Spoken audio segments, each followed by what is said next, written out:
अस्सलामुअलैकुम वरहमतुल्लाहि वबरकातुहू। प्यारे मोहतरम नाज़रीन, ख्वातीन का सोने और चांदी के अलावा दूसरी धात के बने हुए जेवर पहनने के बारे में बड़ा ही कन्फ्यूज़न है। मैंने सोचा कि ये मसला हर ख्वातीन को मालूम होना चाहिए, इसलिए मैं ये वीडियो रिकॉर्ड कर रही हूँ। पूछा ये गया है कि सोने और चांदी के अलावा दूसरी धात के जेवर कैसे आर्टिफिशियल जो जेवर होते हैं, कांच से बने हुए, लोहे से, तांबे से, स्टील के बने हुए जेवर पहनना ख्वातीन के लिए कैसा है। मसले को अच्छे तरीके से हमारी तमाम बहनें समझें। देखिए, ख्वातीन के लिए सोने और चांदी के अलावा अंगूठी को छोड़ दो। अभी आप ठीक है, अंगूठी को साइड में रख दो। आप अंगूठी को छोड़कर चाहे वह जेवर लोहे के बने हो, तांबे के बने हो, स्टील के बने हो, कांच के बने हो, ठीक है, जितने भी आर्टिफिशियल जेवरात हैं, अंगूठी को छोड़कर वो सब के सब ख्वातीन के लिए पहनना जायज़ है। अंगूठी के बारे में थोड़ा सा समझाना है आपको बस।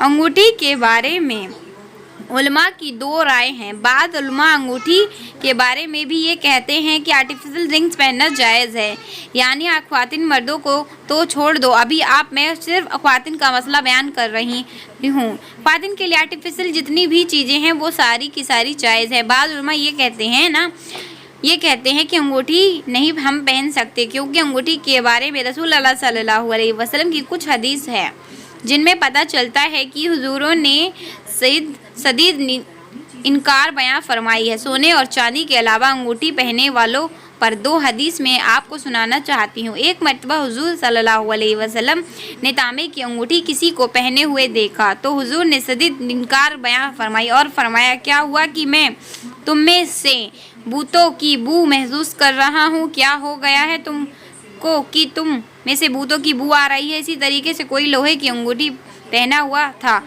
तो हुजूर ने उसको देखकर इरशाद फरमाया, मुझे क्या हो गया कि तुम पर मैं जहन्नुम का जेवर देख रहा हूँ। तो ये लोहे की और तांबे की अंगूठी पहनने वालों में हुजूर ने औरतों को मर्दों को अलग नहीं किया। तो अंगूठी के बारे में हदीस मौजूद है, इसलिए बाज उलमा ये कहते हैं कि सोने और चांदी की अंगूठी के अलावा ख्वातीन को आर्टिफिशियल अंगूठी पहनना जायज़ नहीं है, दुरुस्त नहीं पहननी चाहिए। हाँ, अंगूठी के अलावा जितनी भी सजने संवरने सामान हैं, चाहे वो टीका हो, झूमर हो, और क्या बोलते हैं उसको, गले का हार हो, कुंडल हो, कानों की बालियाँ, नाक की लौंग, चूड़ियाँ, अंगूठी के अलावा जो आर्टिफिशियल चाहे जिससे बनी हुई हो जेवरात पहनना जायज़ है। अंगूठी सोने और चांदी की बस। और बाज़ उलमा ये कहते हैं कि अंगूठी भी आर्टिफिशियल पहन सकते हैं। अब मैं सिलसिले में आप लोगों को ये बोलना चाहती हूँ कि देखो, अल्लाह ने अगर आपको नवाजा है, मान लीजिए अल्लाह ने आपको मालो दौलत शोहरत खूब दिया है कि आप सोने की और चांदी की अंगूठी पहन सकती है, तो अंगूठी आप सोने चांदी की पहनो, ठीक है। फिर अंगूठी आप आर्टिफिशियल मत पहनो, अंगूठी चांदी की पहन लो या सोने की पहनो।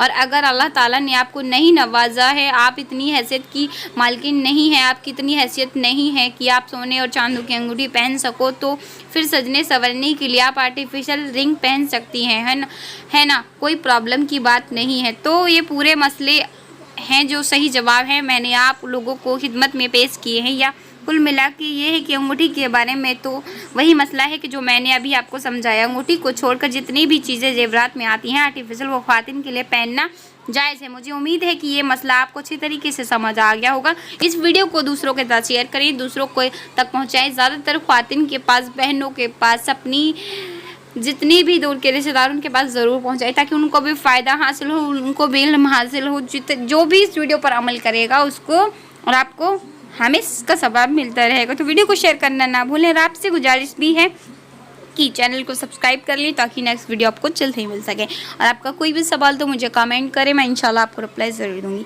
चलिए, अपना ख्याल रखें, दुआओं में मुझे याद रखें। अल्लाह ताला आपको खूब नवाजे, हर नेमत से नवाजे, खैर बरकत दे आपकी ज़िंदगी में। अल्लाह ताला आपकी हर जायज़ दुआ कबूल करें। चलिए, मिलते हैं आपको नेक्स्ट वीडियो में। जब तक के लिए अस्सलामु अलैकुम वरहमतुल्लाहि वबरकातुहू। और हाँ, जब मैं आपके लिए दुआ करती हूँ तो आप उसके लिए आमीन ज़रूर कहें, या दिल में या कमेंट में।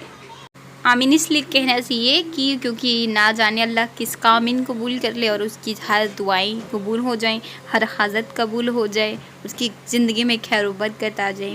क्योंकि जब हमारे लिए कोई दुआ करता है तो हमें उस पर आमीन कहना चाहिए। ये भी हमारे प्यारे नबी की सुन्नत है।